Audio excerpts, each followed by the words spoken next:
Numéro 1. Des mariages au-delà de l'imagination.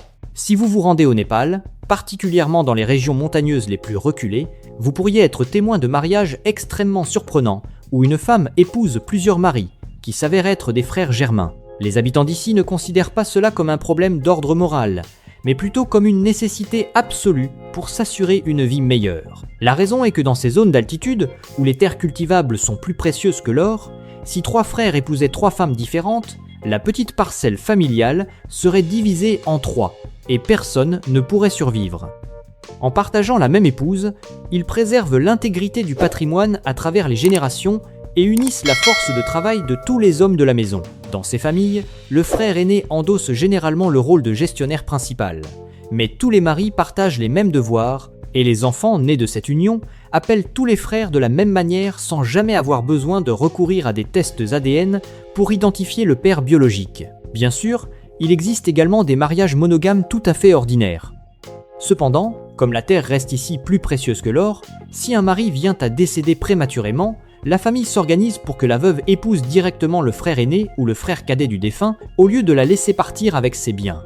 Cela garantit que l'argent, les terres et les enfants demeurent sous le contrôle absolu du clan au lieu d'être dispersés à l'extérieur si la femme refaisait sa vie avec un inconnu. En plus de ces coutumes matrimoniales uniques, les femmes de la communauté Newari au Népal célèbrent 3 mariages au cours de leur vie, sans jamais avoir besoin de divorcer de quiconque.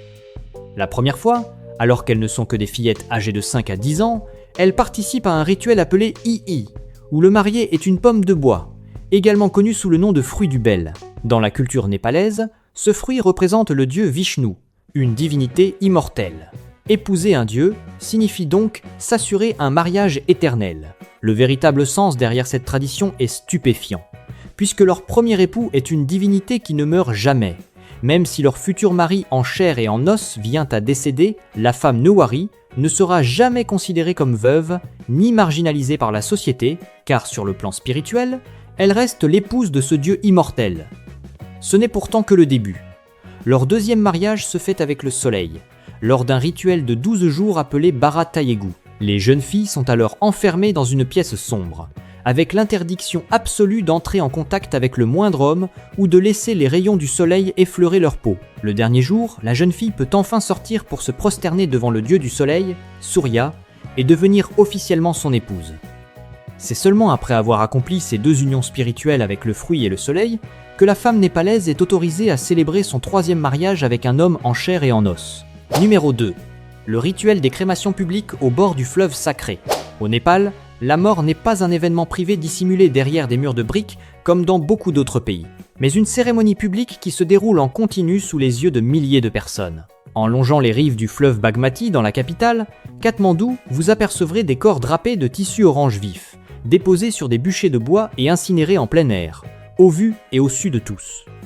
Si les habitants organisent ces funérailles publiques en ce lieu, c'est parce que le fleuve Bagmati est considéré comme le jumeau du Gange sacré de l'Inde. Un endroit où, selon la légende, le dieu Shiva s'est métamorphosé en cerf pour s'y promener.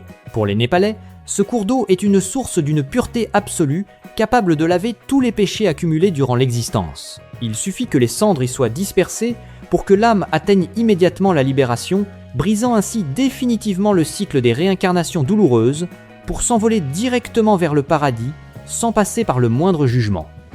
C'est précisément en raison de cette foi inébranlable en ce billet d'accès direct pour le ciel que des édifices particuliers, appelés les maisons de l'attente de la mort, ont été construits au sein même du complexe du temple de Pashupatinath. Ces lieux abritent des personnes âgées isolées, ou des malades incurables venus des montagnes les plus lointaines, acceptant de passer leurs derniers jours dans un dénuement matériel total pour s'assurer que leur ultime soupir soit poussé sur cette terre sainte. Ils passent leur journée à méditer, à échanger, et même à observer avec détachement les colonnes de fumée s'élevant des bûchers de ceux qui les ont précédés, y voyant une préparation psychologique parfaite pour leur propre voyage final. Cependant, ce qui surprend véritablement les voyageurs n'est pas la présence des corps, mais bien le détachement incroyable des vivants juste à côté des bûchers sacrés.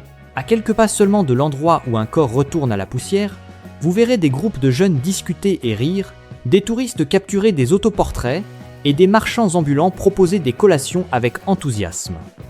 Les Népalais considèrent que la mort fait simplement partie de la vie. Ainsi, Déguster un plat épicé ou prendre une photo souvenir près d'une crémation n'est pas perçu comme un manque de respect, mais comme leur manière d'affronter l'impermanence de la condition humaine, avec le plus grand des courages. Et vous, oseriez-vous séjourner dans l'une de ces maisons de l'attente de la mort?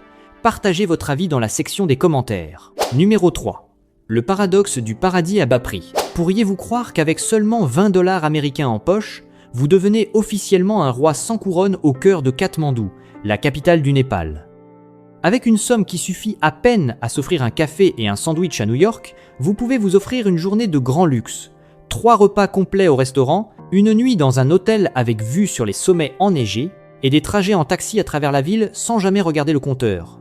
Dans les quartiers touristiques comme Tamel, un bol de nouilles fumantes ou une assiette de momo bien garnie coûte parfois moins de 1 $. Même faire laver une tonne de linge ou louer les services d'un guide local pour vous accompagner toute la journée affiche un tarif si bas que vous aurez presque l'impression de les exploiter. La raison pour laquelle vous bénéficiez de tels privilèges dorés est tout simplement que les Népalais sont globalement très pauvres. Le serveur qui vous apporte vos plats gagne parfois à peine l'équivalent de 4 $ pour une journée de travail harassante de 12 heures. Le salaire minimum au Népal oscille actuellement entre 120 et 150 $ par mois, ce qui signifie qu'un dîner copieux pour vous peut représenter une semaine entière de salaire pour un travailleur ordinaire. Dans les quartiers modestes en périphérie de la capitale, le loyer d'une chambre pour toute une famille s'élève parfois à seulement 30 $ par mois, mais même ce montant constitue un fardeau qui oblige beaucoup de gens à sauter des repas pour pouvoir le payer. Ce décalage donne aux voyageurs étrangers le sentiment d'être infiniment plus riches, alors que les habitants locaux voient leur pouvoir d'achat se réduire et leur assiette quotidienne devenir de plus en plus chère par rapport à leurs revenus réels. Pourtant, ne vous imaginez pas que tout est donné ici. Si vous devez acheter un produit technologique ou simplement faire le plein de carburant, le Népal vous rappellera à la réalité avec des tarifs particulièrement élevés. En tant que pays enclavé sans aucun accès à la mer, le Népal dépend à 100% de l'Inde pour importer absolument tout, des équipements médicaux aux composants électroniques, en passant par chaque goutte de carburant. Un iPhone de dernière génération y est souvent vendu 30% plus cher que sur le marché international en raison des taxes et des frais de transport intermédiaires, devenant un objet de luxe qu'un jeune médecin tout juste diplômé doit économiser pendant 1 an pour s'offrir. Il y a eu des périodes où la frontière népalaise a été bloquée par l'Inde, rendant l'importation de carburant extrêmement difficile. L'essence est alors devenue si rare et si chère que les habitants préféraient marcher des kilomètres plutôt que de verser dans leur réservoir ce liquide précieux qui valait de l'or. Numéro 4. La formule de survie d'un pays pauvre mais qui ne connaît pas la faim. Vous verrez peu être les Népalais vivre dans des maisons en briques rudimentaires ou des abris temporaires, mais vous ne croiserez presque jamais personne mourir de faim dans les rues de ce pays. Bien qu'il figure parmi les nations les plus pauvres du monde avec des revenus très bas, le Népal possède un réseau de solidarité spontané et extraordinaire qui lui permet de surmonter toutes les crises. La clé réside dans le fait que plus de 70% de la population pratique encore une agriculture d'autosuffisance. Presque chaque famille possède quelques parcelles de rizières ou un petit élevage de vaches. Même en cas d'effondrement économique ou d'inflation galopante, ils maintiennent leur subsistance grâce au riz et aux légumes de leur propre production, faisant de la terre un bouclier protecteur face à la misère pour ne jamais souffrir de la faim. Cependant, la vie ne se résume pas à se nourrir, et face à des dépenses colossales comme les mariages, les funérailles ou la rénovation d'une maison, les Népalais activent un système d'entraide communautaire traditionnel sans argent, appelé Guti. Il s'agit d'une organisation locale ancienne, où des dizaines de familles s'unissent pour partager les charges financières et la main-d'œuvre lors des grands événements du village. Au lieu de contracter un prêt bancaire à des taux usuraires, les membres du groupe Guti viennent bénévolement cuisiner, porter les charges et mettre en commun leurs biens pour s'entraider gratuitement. Cette solidarité basée sur l'unité permet de supprimer tous les coûts de services onéreux, transformant des fardeaux financiers de milliers de dollars en de simples tâches collectives gérées par la communauté. Pour entretenir la force physique nécessaire à ces travaux collectifs et aux tâches agricoles, les Népalais ont optimisé leur alimentation autour d'une formule énergétique très économique et redoutablement efficace, le dal bhat. Vous verrez ce plat de riz et de lentilles à chaque repas car il fournit un apport calorique massif, suffisant pour permettre à un homme de travailler 12 heures d'affilée en montagne sans ressentir d'épuisement. La grande particularité dans les restaurants locaux est que le dal bhat s'accompagne toujours d'une règle de service de riz et de soupe à volonté. Vous ne payez qu'une seule fois et vous êtes servi jusqu'à satiété complète. C'est la stratégie nutritionnelle intelligente qui permet au peuple népalais de maintenir une endurance physique hors du commun pour un coût incroyablement bas. Enfin, leur méthode de survie se complète par une utilisation ingénieuse des ressources de la nature pour réduire au maximum les dépenses du quotidien. Dans les hautes montagnes où l'électricité et le gaz restent un luxe, les habitants transforment les bousses de vache en un véritable combustible en les faisant sécher au soleil. Cela crée une source d'énergie entièrement gratuite pour se chauffer et cuisiner durant tout l'hiver. De même, en cas de maladie, plutôt que de se tourner vers des pharmacies coûteuses, ils exploitent le trésor des plantes médicinales de l'Himalaya pour se soigner, allant des feuilles hémostatiques aux précieux cordyceps pour renforcer l'organisme. Numéro 5. La réalité complexe des femmes népalaises. C'est un fait méconnu, mais les femmes népalaises possèdent une beauté naturelle et une spontanéité parmi les plus remarquables au monde, tout en devant supporter des coutumes ancestrales parmi les plus dures de l'humanité. Si vous voyagez le long des rivières ou des cascades dans les hautes montagnes, vous verrez fréquemment des femmes se baigner en pleine nature au vu de tous. Cette habitude s'explique par le manque cruel d'infrastructures et l'absence quasi totale de salles de bain privées dans les habitations. Ce mode de vie au grand air et au contact de l'eau glacée des montagnes depuis l'enfance forge leur beauté unique. Un teint hâlé par le soleil, des pommettes hautes et ce regard profond caractéristique de l'Himalaya. Elles n'éprouvent aucune gêne face aux inconnus, car pour elles, le corps et la nature forment un tout et se laver en plein air est simplement un acte de la vie courante pour préserver l'hygiène au milieu des montagnes. Pourtant, cette liberté s'évanouit immédiatement pour laisser place à l'isolement dès qu'elles entrent dans leur période de menstruation, en raison d'une coutume obscure appelée Chopadi. Durant ces quelques jours, les femmes sont considérées comme impures et ont l'interdiction absolue de toucher la nourriture, le bétail ou quiconque dans la famille, de peur d'attirer le malheur. Au lieu de se reposer, elles sont chassées de la maison pour dormir dans des étables étroites et insalubres ou dans des huttes de fortune délabrées par un froid glacial.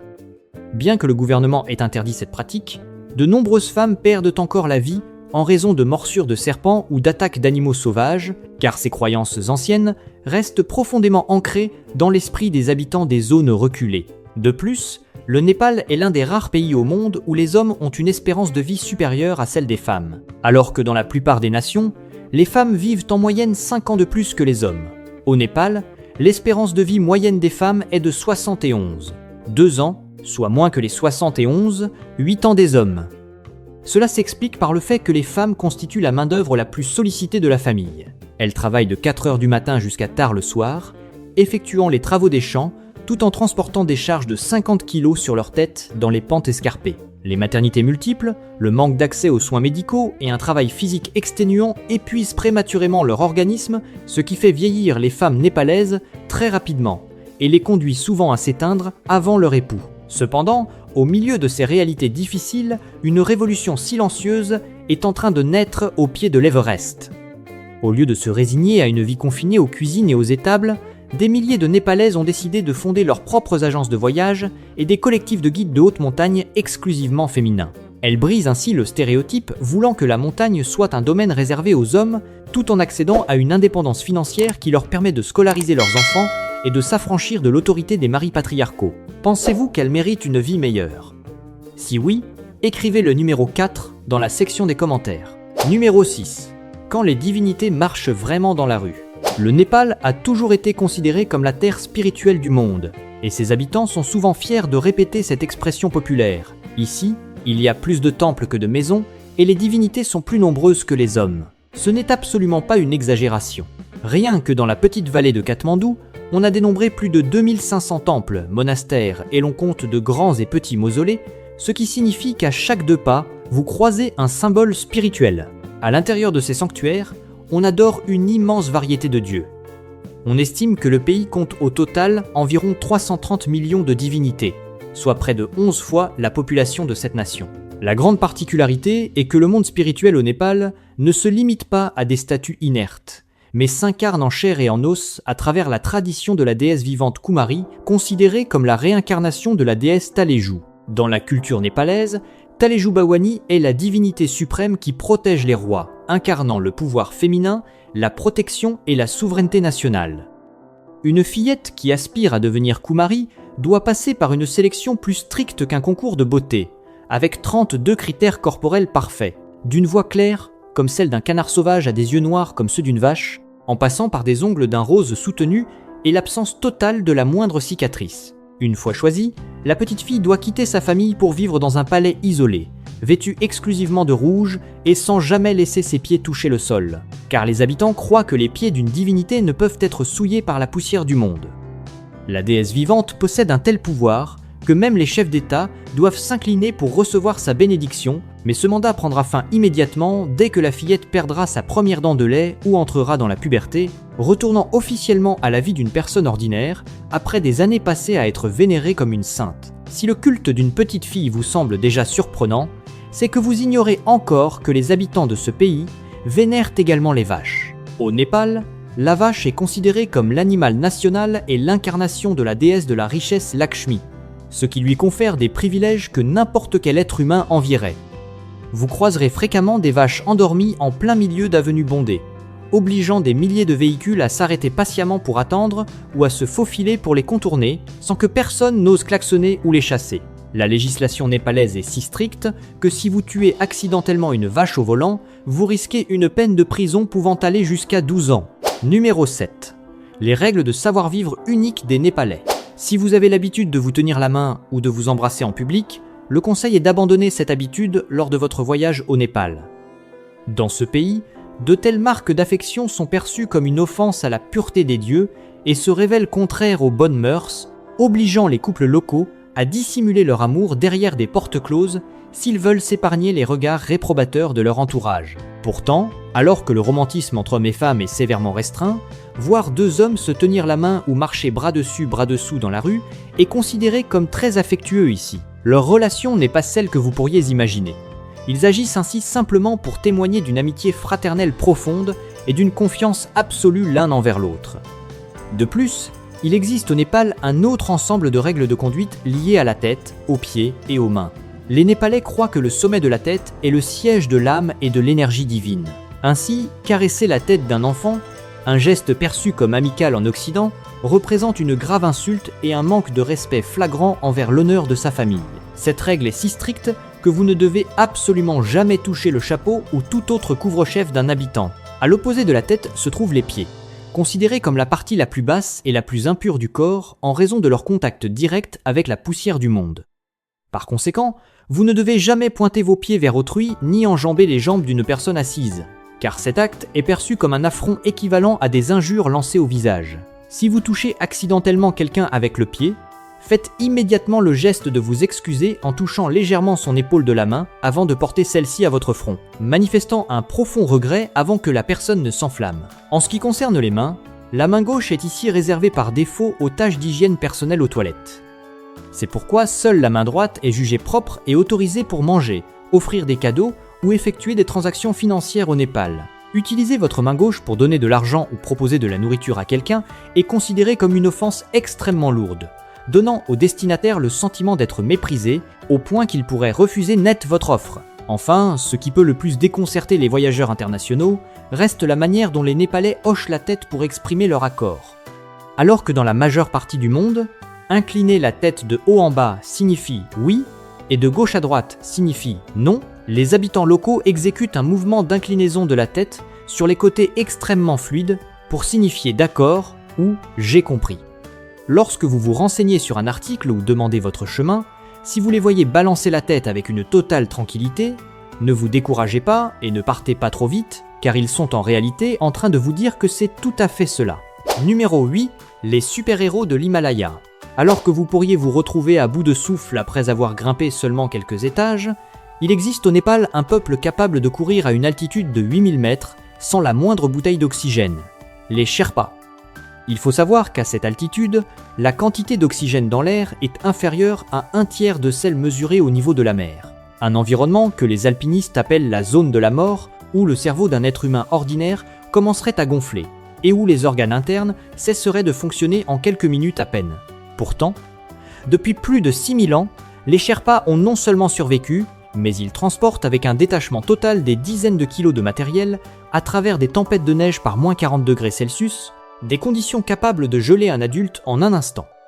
Des études scientifiques approfondies ont révélé que l'organisme des Sherpas possède des mutations génétiques précieuses, qui leur permettent de traiter l'oxygène avec une efficacité supérieure de 30% à celle d'une personne ordinaire. Plus surprenant encore, alors que le sang d'un être humain normal s'épaissit en altitude, augmentant le risque d'accident vasculaire cérébral, le sang des Sherpas conserve une fluidité idéale, ce qui aide le système circulatoire à transporter les nutriments de manière optimale, même lorsqu'il s'épuise sous une pression atmosphérique extrêmement basse.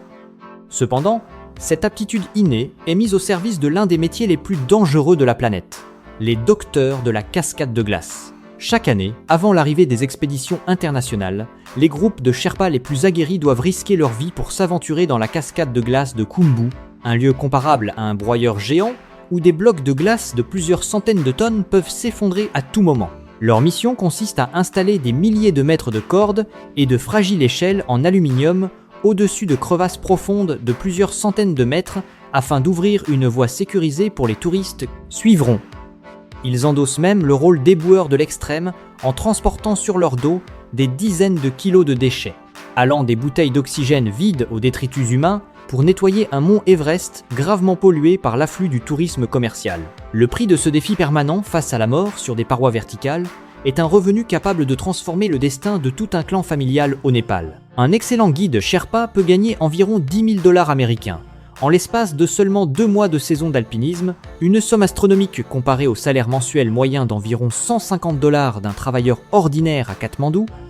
Pourtant, il s'agit d'un revenu payé au prix du sang, car les données réelles montrent que le taux de mortalité des porteurs Sherpa dépasse celui des pompiers ou des militaires au combat, transformant ce métier en un pari implacable où tout le monde n'aura pas la chance de pouvoir dépenser l'argent durement gagné. Numéro 9. La vérité sur Katmandou, la capitale de la poussière. Katmandou est un lieu où l'air se révèle parfois plus dense et difficile à absorber que ses propres milliers d'années d'histoire. La capitale du Népal occupe régulièrement la première place du classement des villes les plus polluées de la planète, avec un indice de qualité de l'air AQI qui dépasse fréquemment le seuil de 300, un niveau où le simple fait de respirer suffit à détériorer les poumons d'un individu sain. Les causes de cette pollution ne proviennent pas seulement des dizaines de milliers de vieux véhicules rejetant une fumée noire et épaisse, mais découlent aussi des centaines de briqueteries artisanales qui encerclent la ville et de la poussière des chantiers de reconstruction consécutifs au séisme de 2015, toujours inachevé.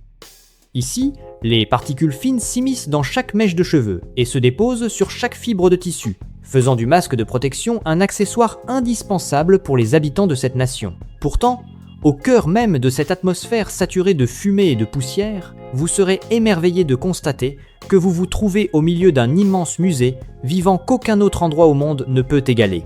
Dans un rayon de moins de 15 km, la ville abrite 7 ensembles de sites classés au patrimoine mondial de l'UNESCO, composés de places et de stupas construits il y a plusieurs siècles.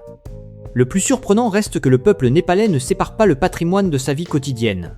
Vous observerez ainsi des mères de famille étendre tranquillement leur linge sur les bras de statues divines inestimables, ou des enfants jouer au football en toute insouciance dans la cour de palais anciens. Un aspect particulièrement frappant à Katmandou demeure la disparité flagrante entre la richesse et la pauvreté. Vous pouvez apercevoir, juste à côté d'hôtels 5 étoiles luxueux dotés de piscines chauffées et affichant des tarifs à 300 $ la nuit, des bidonvilles précaires construits temporairement avec des tôles et des bâches au bord du fleuve Bagmati, jonchés de déchets. Pendant que les clients fortunés profitent du confort, à quelques mètres de là, des milliers de familles démunies doivent faire la queue pendant de longues heures uniquement pour acheter quelques litres d'eau potable auprès des camions-citernes bleus caractéristiques de la ville. La faiblesse des infrastructures fait de l'accès à l'eau courante un luxe absolu, obligeant les habitants à apprendre à survivre en réutilisant l'eau de multiples manières ou en exploitant des nappes phréatiques pourtant gravement polluées. Numéro 10. Les splendeurs du Népal. Il faut d'abord évoquer Pokhara, une ville qualifiée de capitale du tourisme, située à 200 km de Katmandou, mais baignant dans une atmosphère totalement différente. En ce lieu, vous contemplerez le lac Phewa et ses eaux d'un vert émeraude, où se reflète la silhouette du mont Matchapuchar, également appelé le pic de la queue de poisson, l'une des plus belles montagnes de la planète, mais dont l'ascension est absolument interdite pour des raisons spirituelles. Pokhara, en cette année 2026, s'est imposée comme la capitale du parapente. Un endroit où vous pouvez planer en plein ciel pour admirer la vue panoramique sur l'imposante chaîne des Annapurnas pour un coût d'environ 80 $ par vol. De plus, c'est l'un des rares endroits au Népal où vous pourrez siroter un cocktail au bord de l'eau, en savourant une tranquillité absolue tout en oubliant le tumulte des routes poussières du dehors. Si Pokhara invite à la détente, le camp de base de l'Everest, ou EBC, constitue la destination des aventuriers désireux de tester leurs propres limites. Pour atteindre les 5364 mètres d'altitude de ce site, vous devez accomplir au moins 10 jours de marche, en surmontant des pentes abruptes et en endurant un manque d'oxygène sévère qui maintient l'esprit dans un état de somnolence permanent. Une réalité surprenante est qu'au sein même du camp de base, vous ne pouvez en fait pas distinguer le sommet de l'Everest avec clarté, car il se trouve masqué par les sommets satellites environnants. Cependant, la splendeur de cette région réside dans ses glaciers gigantesques, ces villages Sherpas perchés sur les parois rocheuses et le sentiment de toucher du doigt le toit du monde. Toutefois, le prix de cette beauté reste élevé, car le simple coût du permis d'entrée et de l'engagement d'un guide pour une expédition standard peut s'élever à 2000 $ américains. En total contraste avec la fraîcheur glaciale des hautes cimes, le parc national de Chitwan dévoile un Népal pleinement tropical, caractérisé par des forêts denses et des marécages humides. C'est ici que vous pourrez monter à bord de pirogues en bois, creuser pour glisser sur des rivières peuplées de crocodiles, ou vous aventurer dans la jungle à dos d'éléphant pour observer de vos propres yeux le très précieux rhinocéros unicorne. Chitwan abrite aujourd'hui plus de 600 rhinocéros et figure parmi les réserves les plus performantes au monde pour la préservation du tigre du Bengale. Vous serez stupéfait de constater qu'après seulement quelques heures de vol depuis les montagnes enneigées aux températures négatives, vous vous retrouvez dans un lieu de chaleur intense, où le quotidien des habitants est rythmé par le pâturage du bétail à la lisière des bois et par la vigilance nécessaire face aux attaques des grands fauves dès la tombée de la nuit. Numéro 11. La culture culinaire népalaise.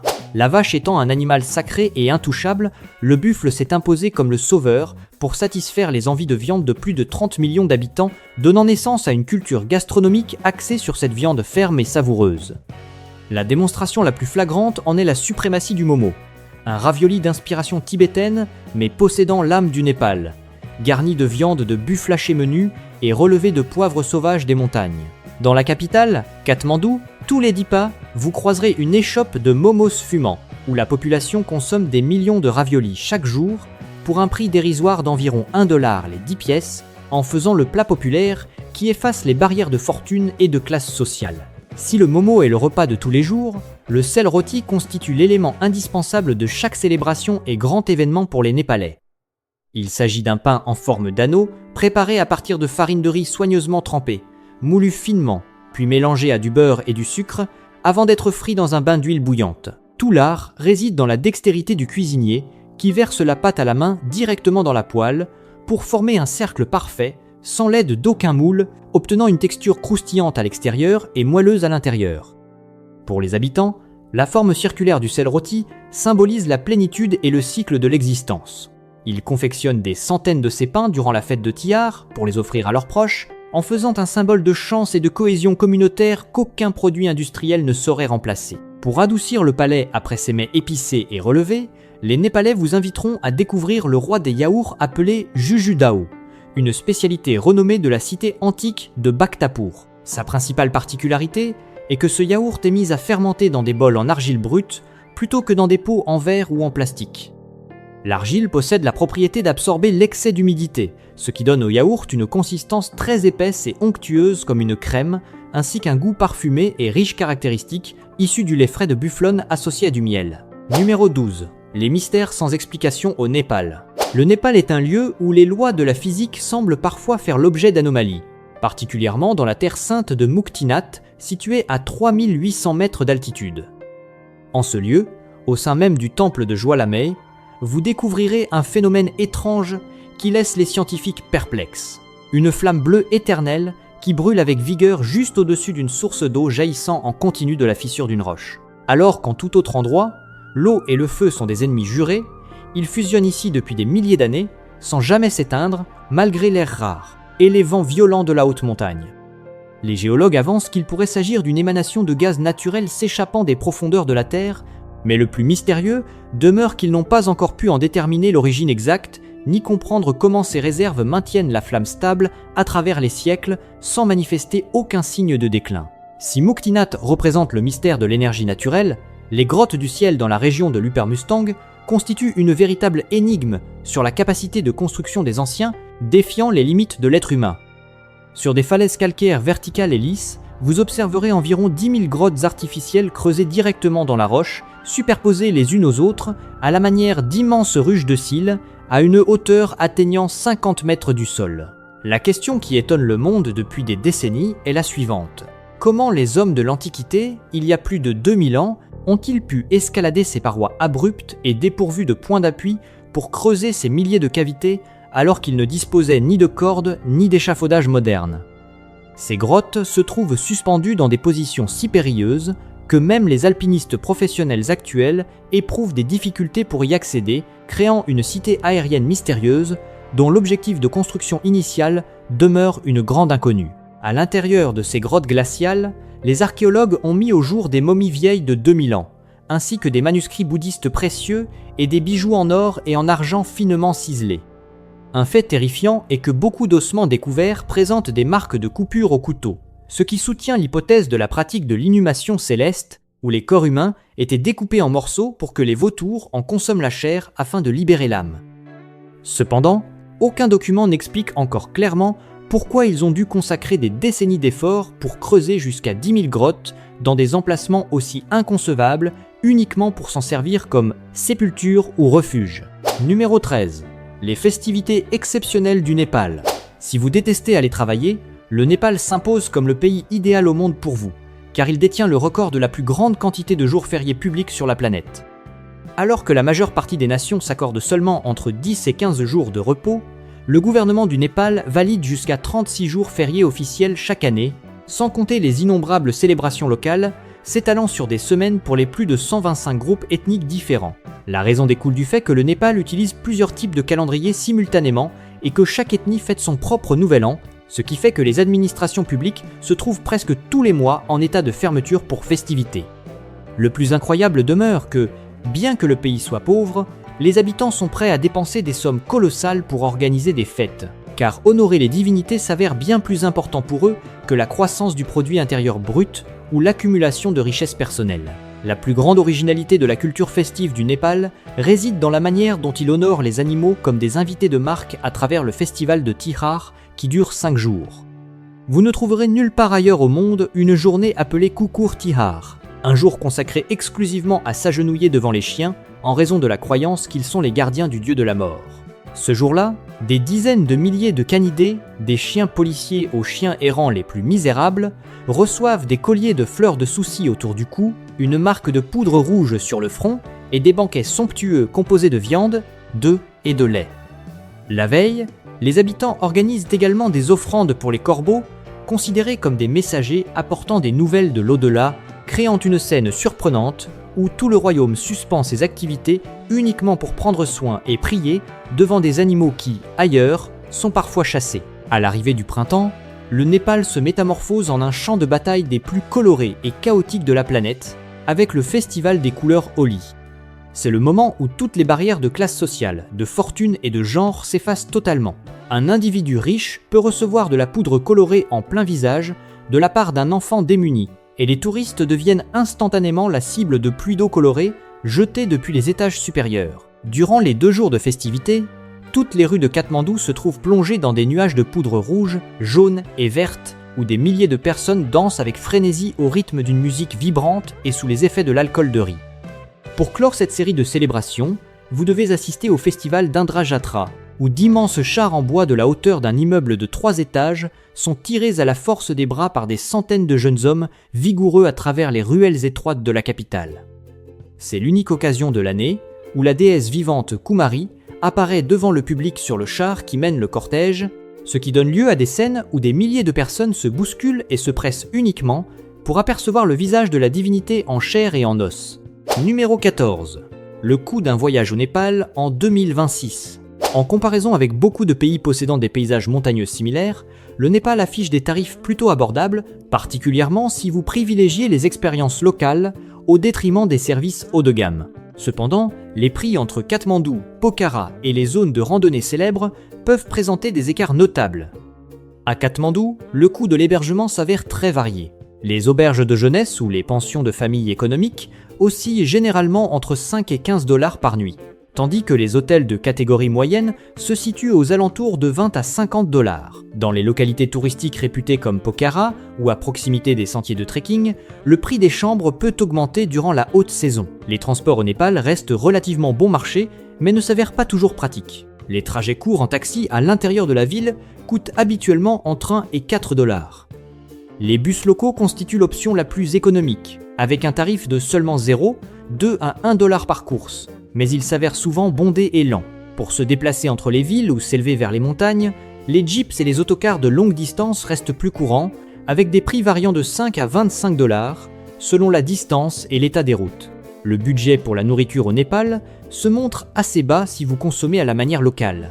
Un repas dans un petit établissement traditionnel ne coûte souvent que 1, 5 à 4 $, avec des spécialités courantes comme le dalbat ou les momos.